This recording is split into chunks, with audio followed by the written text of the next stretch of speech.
মৌলভীবাজারের মনু নদীর ভাঙন থেকে কুলাউড়া, রাজানগর এবং মৌলভীবাজার সড়ক রক্ষা নামে প্রায় ১,০০০ কোটি টাকার এক প্রকল্প গ্রহণ করে পানি উন্নয়ন বোর্ড।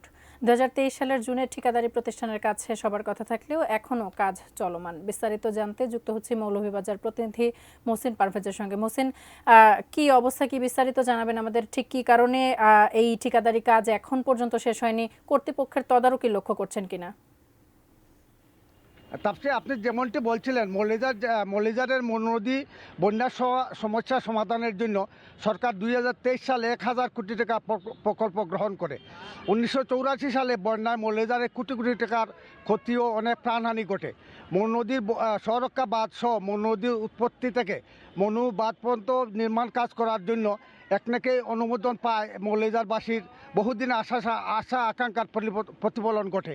অতিবৃষ্টি হলেই মানুষের মধ্যে একটি আতঙ্ক সৃষ্টি হয়, কখন যে নদী বাঁধ ভেঙে শহরে প্রবেশ করে।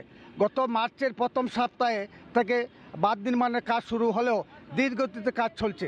নানা অজুহাত দেখে কাজের বিলম্ব হচ্ছে। এ নিয়ে মৌলভীবাজারবাসীর মধ্যে একটি আতঙ্ক বিরাজ করছে। বর্তমানে বর্ষা মৌসুম, কিন্তু কাজের কোনো অগ্রগতি নেই।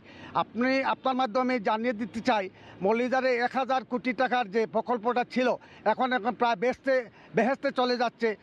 মানুষের মধ্যে একটা আতঙ্ক এবং খুব বিরাজ করছে। এই ছিল আমার শেষ তথ্য।